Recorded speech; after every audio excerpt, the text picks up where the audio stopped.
Okay, welcome back, guys. We are going for another Blood Bowl game. I'm hoping one will come up quickly. The Lizardmen team's looking good. Hoping they're going to be a strong team. Let's have a quick look at the team roster. So it's still looking pretty good. We've got some Block Saurus now. We've got our Guard Croc score, and we have some pretty powerful skinks that we're going to want to start thinking about leveling up. Perhaps not too fast. Yeah. Just keep on moving up. It's about 14-10 already, which is quite good. I will pause it until we catch another one. And it looks like we found a game, so let's resume. Let's have a look at the opposing team. I'm not going to have any petty cash because they are significantly under me. One more dancer with what looks like Mighty Blow. Interesting choice. A plus strength lineman. A dodge, sprint, block, catcher, that's fine, and a lineman with block, and that's about it. So 5 level 2s, that's fine. It's gonna have some inducements which he's going to no doubt use, so let's see what comes up there. 100,000's not insignificant. It does get him Wandering Apothecary, which is fine. Okay, so I'll rejoin you guys in the game. Welcome back. So we are up against Invictus. There we go. So, I mean, naturally, the main advantage that Saurus and Lizardmen have, I don't know if I ever win the toss, but I do this, so I'll receive the ball. So obviously the main advantage I hold here is the advantage of strength. He's only got 2 rerolls as well. So obviously the main bulk of this game is going to be about trying to bash those wood elves into the dirt. It should be a good chance for my Crocs to pick up some SPP, hopefully. Also a good chance for my Saurus to pick up some SPP as well. I am going to really try to slow run this in while trying to keep and make sure that his wood elves take some damage while doing it. He's setting up in defense at the moment. We got a good amount of players who can do a good amount of damage to him. I think he's got one thrower, and I think he might have one war dancer here, lineman here, lineman, and I think he's only got one catcher. Now catchers aren't very strong, but a block dodge, I don't have any tackle to deal with it, and that's kind of where I'm problematic a little bit at the moment. It will be good to get a wrestle skink up as soon as I get that general skill, just so I can turn him into a ball sacking skink. Ball sacking is not a rude term or anything like that. It refers to getting the ball of the other team. Okay, let's have a look at what we've got here. We have got... So obviously we do want to be trying to use our block players as much as possible. We don't need to keep too much. Perhaps it's best to keep one block, but not that one. There. Do we have any skinks to trade in? We do have one player to pull in, whereas I don't know if he has any at all. So any injuries I do inflict are going to be fun and good to be pulling off. Okay, that should be fine. Move this player as normal here. We do want to sort of screen to make sure that he's not going to be running past my line and getting, just in case he gets that blitz move.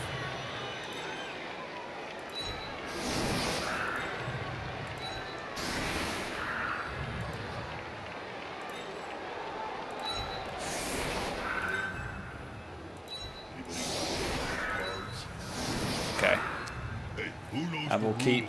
So this player is the move sprint one. I'm going to keep him in case things turn wrong. So we're okay keeping him off the pitch for now.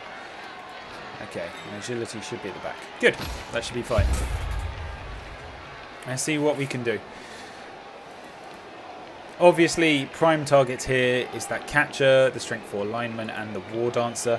They're going to be tough to beat up, probably in hit. But the linemen are probably easier to throw the blocks at, and they'll force him to use more dodges. I want to be basically finishing as much of my turn in contact with his players, so he has to roll for dodges. Look at that fancy elves. Oh, good, and we get bribes. So that's going to suit me just fine.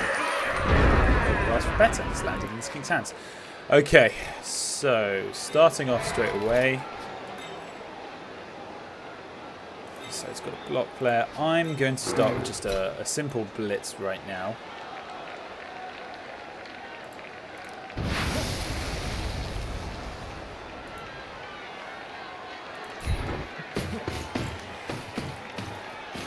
So you have to be careful because obviously the...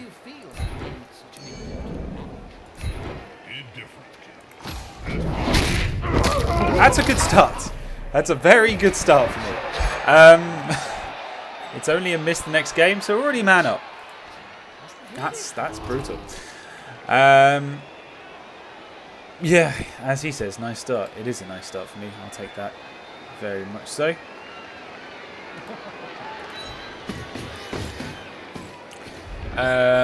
Let's make sure we've got players in contact.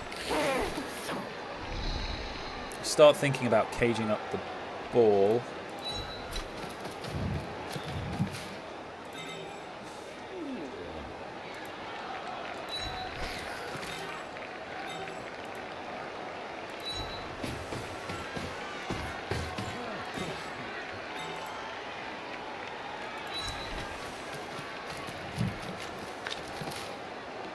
Now the problem is his war dancer has got leap, which means if he can lock down certain players, he's going to be able to put a player in there and aggressive, which I don't really want, to be honest.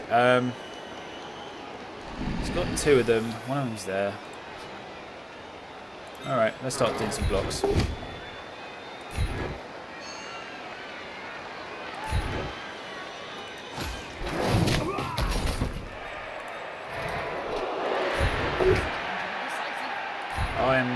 I'm pretty happy with the block dice so far.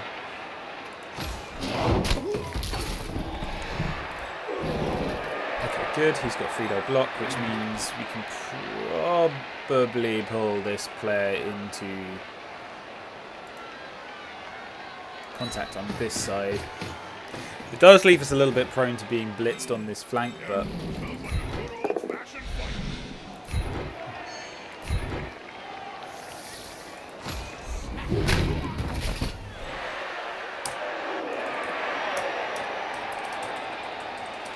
And the reason I didn't follow with the Crocs is just to basically allow him to position up, if need be, on the next turn.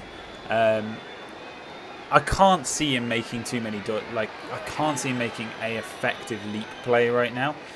He has the player to do it, but it's going to be tricky to get in there, pull off the rolls. It's probably a little bit too aggressive, even for this stage. It's just for the stage of the game that we're at the moment. He doesn't want to chew through rerolls too fast, and leap is very risky. It'll be, I think is it 3+? I can't remember the rules on leap now. Agility roll with no modifiers except very long legs. So perhaps it's a 2+. I'm trying to remember. Either way, it'll be fine for him. What he's going to do is he's going to try and leave a space between each of his players, my players, to basically slow down this movement forward. However, that's why I pushed into this centre point quite aggressive quite early with the Saurus moving up, is basically to gain me as much ground as possible. He can't obviously start putting players in here to stop the box moving up. Now, this is fine. I've got 7 more turns to get up the field. I want to use those 7 turns to really be punishing his players. In addition, I've got that... Ooh, okay, then here's where we start thinking about, is it worth rolling the dodge? It is not, and that is fine. What we can start thinking about doing is actually fouling on his players already. Looking at blocked alignment there. He's not getting fantastic luck right now, but that's okay. Okay, we'll just go for the casual push for the moment.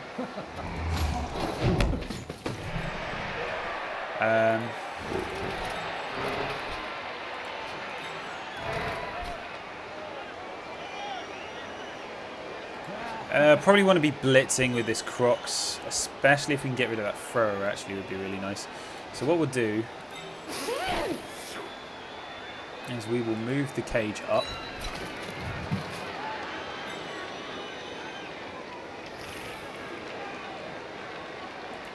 actually keep it there for now. Do not pass it. Move the cage up. We'll leave a skink available to do any fouling if need be.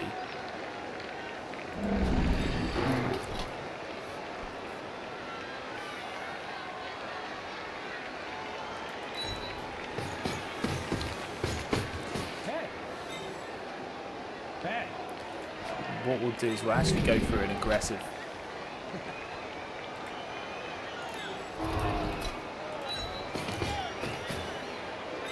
Knock on this player here.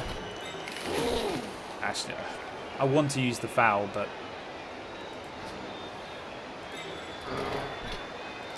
I will refrain from fouling for this turn. And instead, I really thought that would be better.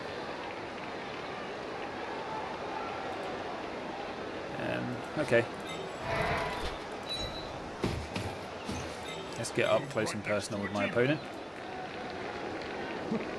What we can, in fact, what we can do is, we'll get up close and personal, try and deal some damage to that thrower. Okay, well that's unfortunate, but that's not a problem. Especially compared to what he has been rolling so far. The cage has moved up. And for the most part, we have quite a nice strong front here. He's probably going to try some rolls and stuff. That's fine. That's what I mean. He's elves and he's not got dodge, and he's going to have to try to keep dodging like this to basically try and slow down the cage. It's probably not going to do too much though, I would have thought. As an example, if I play this well, I can get a chain push off the edge on this lineman here, so that should be good. He's probably not going to want to dodge too much. Okay, he's going to want to dodge away from the crocs. Fair enough.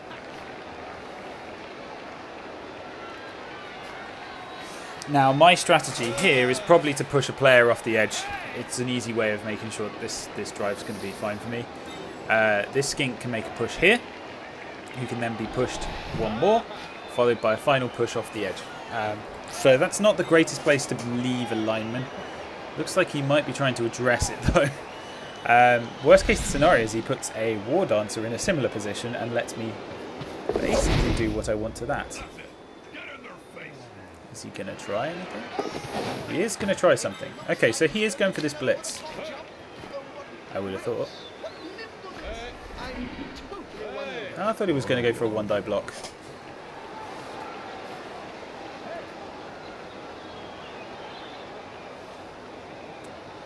This is a pain, but it's not the end of the world. Honestly, if this player goes down, I've got plenty of players who can pick up the ball.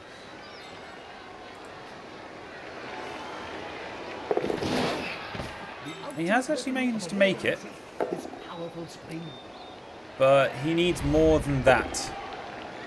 And definitely not that to get a skink off the ground. Okay. And it's game over. Oh, my lord. Okay. So we get another load of SPP. I don't know how to feel about this one. Conceded. Okay, so I'm kind of a little bit upset, obviously, because he wasn't out of the game by any means. He just lost one injury and got a double skulls. How would I have... Okay, two Saurus both got the MVPs, so that's good. Oh, okay. Fine, whatever. This is getting kind of frustrating, actually. Let's go have a look. Are our lizards that good that everyone has to run as soon as they see him? Let's have a look. Roll the dice. So this is going to be a standard strength or general roll. It's just a skill. Choose an upgrade from a skill. We're going to obviously want block. No questions asked. Block is your go-to first skill on the Saurus to make them valuable and useful. But with a double 6 you get a strength point. And now that is very tempting. We already have far too much skill points on here. We could also go for a passing, an agility. But why would you want to do that when you could go strength? And that makes him a plus. That makes him basically yeah, that's ridiculous. Okay, we're just... You can't turn down strength in that situation. This player is fat. He is huge. That is a strength 5 Sauros. That's 2 strength 5 characters I'm going to have on this team. Backed up by then... 4? No, 5 Saurus warriors as well. This team's getting a bit too expensive though. I'm going to have to start thinking about doing some hiring and firing, honestly. Player value. I've never done put on the market. Look at him. Look how ditzy he is. I'm going to have to do some team value control here because honestly, let's have a look. We don't want to have over 150,000. We got everything we need. So what I'm going to do is I'm actually going to sell this skink, or rather fire him. Do you really want to fire this player? We probably know that the newborn child of this player is suffering from the inaugural plague of Nurgle. Have you no heart? Nope.